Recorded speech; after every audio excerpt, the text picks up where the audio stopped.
Bismillahirrahmanirrahim. Assalamualaikum warahmatullahi wabarakatuh. Alhamdulillahi rabbil alamin.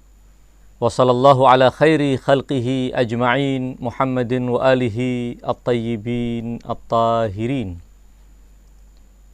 Masih berkenaan dengan doa-doa yang diajarkan oleh baginda Rasulullah sallallahu alaihi wasallam agar kita baca di hari-hari mulia bulan suci Ramadan, dan kita telah sampai pada doa hari ke-19 di mana baginda Rasulullah sallallahu alaihi wasallam mengajarkan kepada kita sebuah doa yang akan membuka wawasan baru dalam pemahaman kita tentang realita kehidupan. Doa itu adalah Bismillahirrahmanirrahim. Allahumma salli ala Muhammad wa ali Muhammad. Allahumma waffir fihi hadhi min barakatih wa sahhil sabili ila khairatih wa la tahrimni qabula hasanatihi ya hadiyan ilal haqqil mubin. Ya Allah, berikan bagian terbanyak untukku di bulan ini dari keberkahannya, mudahkan jalanku di dalamnya menuju kebaikan-kebaikannya, dan jangan halangi aku dari diterimanya kebaikan-kebaikannya. Wahai Zat yang membimbing kepada kebenaran yang nyata. Itulah yang diajarkan oleh baginda Rasulullah sallallahu alaihi wasallam. Sebuah doa yang akan menyadarkan kita tentang realita kehidupan. Keberkahan adalah yang kita harap-harap agar Allah memberikan bagian terbanyak untuk kita. Sebagian orang mungkin ketika mengalami kegagalan dalam kehidupannya, ia mungkin akan mengatakan bahwa itu bukan nasib saya. Ia kambing hitamkan nasib. Sementara Islam mengajarkan bahwa semua yang terjadi di alam ini terjadi karena sebab. Ada hukum sebab dan akibat. Tidak ada yang namanya kebetulan, tidak ada yang namanya nasib berpihak atau tidak berpihak. Islam mengajarkan agar kita kembali kepada pemilik semua kekuasaan. Kita kembali kepada Allah subhanahu wa ta'ala yang memberlakukan semua sebab-sebab terjadinya berbagai kejadian. Kita dianjurkan untuk memohon kepada Allah subhanahu wa ta'ala di hari ke-19 bulan suci Ramadan agar memohon kepada Allah subhanahu wa ta'ala diberikan bagian yang terbesar, bagian yang terbanyak dari keberkahan-keberkahan bulan ini. Keberkahan atau yang kita kenal dengan al-barakah secara bahasa artinya adalah tumbuh dan bertambah.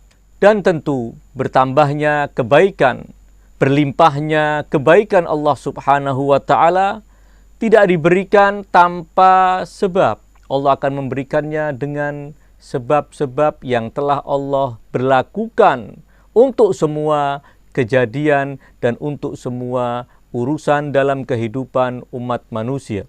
Dalam surat Al-A'raf ayat ke-96 misalnya, kita membaca firman Allah subhanahu wa ta'ala, Bismillahirrahmanirrahim, walau anna ahlal qura amanu wattaqaw lafatahna alaihim barakatin minas sama'i wal ard walakin kadzabu fa'akhadnahum bima kanu yaksibun. Dan seandainya penduduk desa mereka beriman dan bertakwa, niscaya kami benar-benar akan bukakan untuk mereka keberkahan dari langit dan dari bumi. Keberkahan akan Allah limpahkan, keberkahan dari langit, keberkahan dari bumi, keberkahan yang benar-benar berlimpah untuk sebuah masyarakat. Dengan syarat apabila mereka beriman dan bertakwa.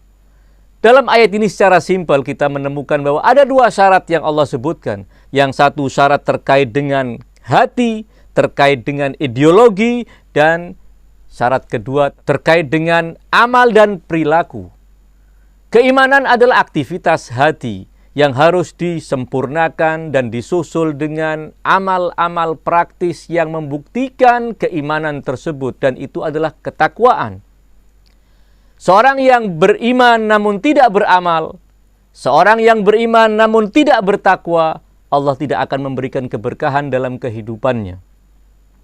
Allah tidak akan memberkahi semua amal dan aktivitasnya. Demikian juga bagi orang yang giat beramal, beraktivitas, namun tidak didasarkan kepada keimanan, Allah tidak memberikan keberkahan dalam semua yang ia usahakan. Keberkahan akan Allah limpahkan, keberkahan akan Allah guyur bagi penduduk desa, tentu juga bagi perorangan ketika ada dua syarat tersebut, beriman dan bertakwa.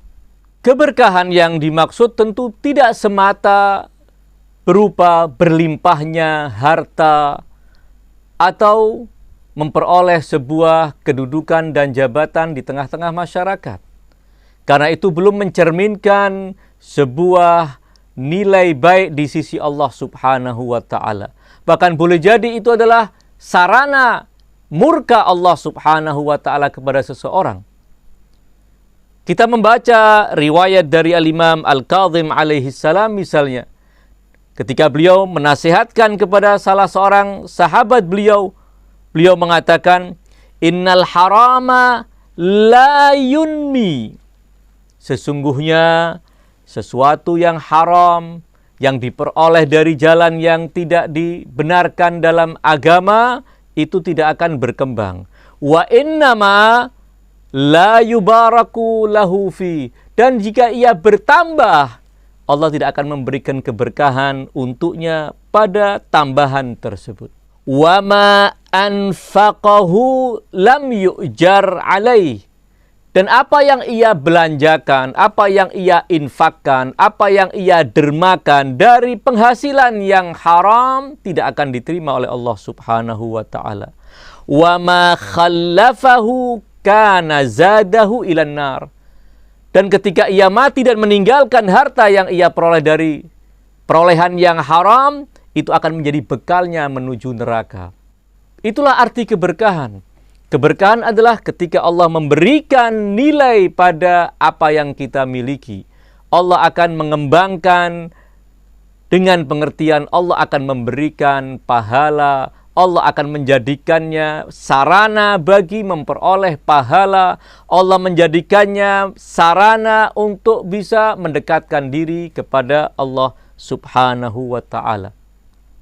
Jadi sekedar bertambahnya harta bukan berarti secara pasti itu adalah keberkahan. Poin kedua yang disebutkan dalam doa ini adalah wasahil sabili ila khairatih. Mudahkan jalanku untuk sampai dan meraih kebaikan-kebaikan yang Engkau janjikan ya Allah bagi para saimin, bagi orang yang melakukan amal-amal saleh di bulan ini. Mudahkan jalanku untuk memperoleh kebaikan-kebaikan itu. Dan jangan Engkau halangi aku dari kebaikan-kebaikannya. Wala tahrimni qabula hasanatihi. Permintaan yang ketiga, ya Allah jangan Engkau halangi aku dari Engkau terima kebaikan-kebaikan sekecil apapun yang aku lakukan di bulan ini. Karena Engkau telah berjanji akan menerima amal-amal soleh yang dilakukan oleh hamba-Mu yang berpuasa. Engkau akan menerima amal-amal soleh yang ia lakukan dalam keadaan ia berpuasa dan beriman kepadamu. Wala tahrimni qabula hasanatihi. Ya Allah jangan Engkau halangi aku dari diterimanya amal-amal kebajikan yang aku lakukan di bulan ini. Tentu kebaikan yang dimaksud dalam paragraf ketiga doa ini bukan hal-hal yang sifatnya material, namun hal-hal yang sifatnya maknawi, hal-hal yang sifatnya spiritual, yang akan menjadi bekal kita ke alam akhirat nanti. Kita memohon kepada Allah Subhanahu wa Ta'ala agar kita tidak terhalang dari kebaikan-kebaikan itu. Terhalangnya kebaikan-kebaikan itu dari seseorang tentu ada sebab. Salah satunya adalah dosa-dosa yang dilakukan oleh seorang hamba akan menjadikan ia terhalang dari melakukan berbagai amal saleh. Salah satu riwayat ketika ada seorang mengeluh kepada Imam Amirul Mukminin alaihi salam, ia mengeluh bahwa ia tidak mudah untuk bangun malam menegakkan salat-salat tahajud. Maka Imam Amirul Mukminin mengatakan, anta rajulun qad qayyadatka dzunubuk. Engkau adalah seorang yang dibelenggu oleh dosa-dosamu. Karenanya engkau sulit untuk bangun malam bermunajat, bermesraan dengan Allah Subhanahu wa ta'ala.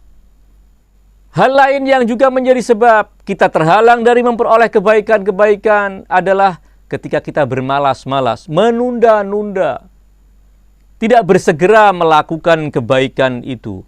Al-Imam Amirul Mukminin juga diriwayatkan beliau bersabda bahwa min sababil hirman at-tawani.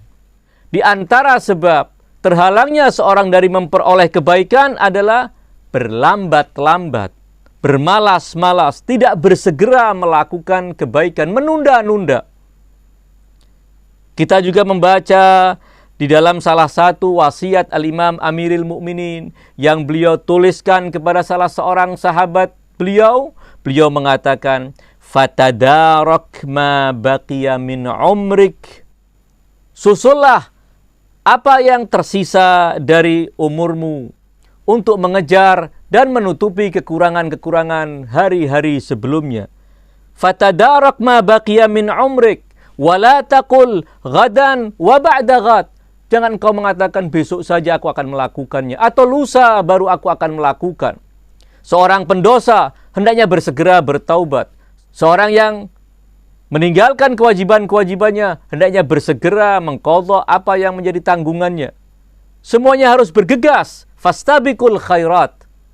Jangan mengatakan wala taqul ghadan au ba'da ghadin.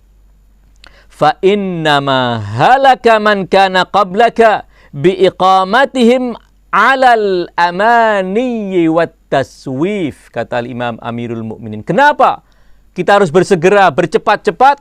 Karena sesungguhnya orang-orang yang sebelum kamu binasa dikarenakan mereka berlambat-lambat dan menunda-nunda amal kebaikan, hatta atahum amrullahi baghtatan wa hum ghafilun.